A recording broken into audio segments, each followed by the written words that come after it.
ప్రభావతి 2.0 నిజంగా చాలా టిస్కులు టర్న్స్ చాలా బాగా అనిపిస్తుంది. ఏంటంటే ఫైట్ వేణుమా ఫైట్ ఇరుకు, హగ్స్ వేణుమా హగ్స్ ఇరుకు, కిస్ వేణుమా కిస్ ఇరుకు. ఓవరాల్ గా బిగ్ బాస్ ఈసారి చాలా టఫ్ వేణుమా టఫ్ ఫీలింగ్ కలిగింది. చూడండి బిగ్ బాస్ కూడా నాకు అనిపించింది నిన్న గుడ్లు టాస్క్ ఉంటే గుడ్లు టాస్క్ వచ్చిన నాగమణి కంటే నిఖిల్ త్రో చేశాడు. తర్వాత ఆయన పోయి లోపలికి పోయి ఏడ్చుకుంటా నేను అక్కడ పిల్లలు కావాలి నాకు పిల్లలు కావాలి అది ఇదంతా డ్రామా చేసిండో. ఈ రోజు మాట్లాడండి. ఈ రోజు నిజంగా నైట్ చూసిన ఎపిసోడ్ 24/7 చూసినప్పుడు అనిపించింది అభయ్ నవీన్ మాట బిగ్ బాస్ తిడుతుంటాడు ఏ తొక్కల టాస్క్ ఇది తొక్కల బిగ్ బాస్ అన్నప్పుడు బిగ్ బాస్ చాలా కోపం వచ్చింది. ఎందుకంటే వీడిని పెట్టిందే నేను మళ్ళీ నాన్న తిరుగుతున్న ఉద్దేశంతో గేట్లు ఓపెన్ చేసి వెళ్ళిపోండి అన్న వార్నింగ్ ఇచ్చాడు. అప్పుడు నిజంగా చాలా అంటే అభయ్ నవీన్కి చాలా 90 పడిన ఫీలింగ్ వచ్చింది. నాకు తెలిసి రేపు ఉండొచ్చు అంటే నాగార్జున మేబీ తిట్టు రాసుకుని వస్తాడు. వీనికి ఏ తిట్టు తిట్టాలి అంటే మంచి మంచి మసాలా తిట్లు రాసుకుని వచ్చి రేపైతే అభయ్ నవీన్ కసులోకి ఇచ్చే ఛాన్స్ అయితే ఉంది. ఇంకోటి చెప్పాలంటే ఉప్పు కప్పు రంబు నిఖిల్ సోనిచుడు తిరుగుతుండు ఎంత చెప్పినా మారకుండా విశ్వనాథ్ అభిరామ సూర్యని వదిలేరా నిఖిల్ మామ అనే ఫీలింగ్ కలిగింది. ఎందుకంటే చూడండి ఆ నిఖిల్ టీమ్ లో చాలా మంది కష్టపడండి. అయితే పాపం విష్ణుప్రియ చాలా కష్టపడింది. పాపం కిరాక్ సీత అయితే పాప గుడ్డ దగ్గర అక్కడనే నిలిచో పాపం కోడిగుడ్డ దగ్గర పాపం మన పృథ్వీరాజు కూడా ఎంతో కష్టపడ్డాడు.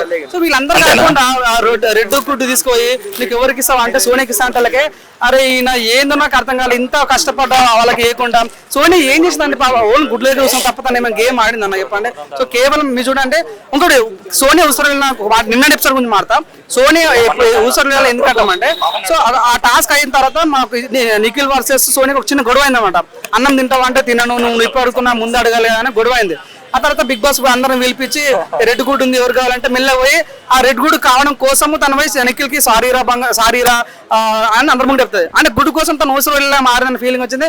ఇది చెప్తున్నా అంటే ఇదంతా ఒక ఎత్తు అంటే నిఖిల్ నాగమణి కంటే ఒక చిన్న కన్వర్సేషన్ వస్తుంది. అరే నిఖిల్ నువ్వు చాలా మంచోడు రా కానీ సోనియా చుట్టూ తిరుగుతున్నావు రా అనేది చాలా బాగా నచ్చింది. ఆ దగ్గర కొద్దిగా మార్పు వచ్చిన ఫీలింగ్ వచ్చింది. నా నాగమణి కంటే కొద్దిగా మారుతున్న ఫీలింగ్ వచ్చింది. నిన్నైతే నాకు చాలా డిసప్పాయింట్ అనిపించింది. ఈ రోజు చూసుకొని అంటే కిరాక్ సీత చాలా బాగుపడండి.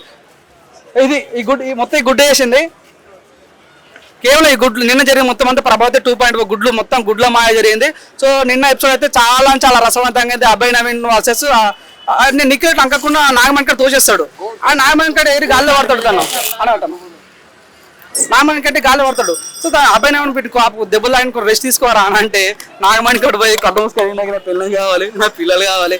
ఇప్పుడు నిజంగా ఏమంటారు రచ్చబండ కోసిన క్యాండిడేట్ బిగ్ బాస్ తీసుకొస్తే ఇలానే ఉంటుంది. బతుకు చెక్కమనుకోయే క్యాండిడేట్ బిగ్ బాస్ తీసుకొస్తే అలా ఉంటాం నిజంగా. బిగ్ బాస్ ఏం చేస్తాడు నాకు అర్థం కాదు. పిల్లలు తెచ్చేస్తాడా తన్నిని తెచ్చిస్తాడు. నిజంగా నాగమణికి ఎందుకు ఇది సింపతిగా వాడతారో అర్థం కాలేదు.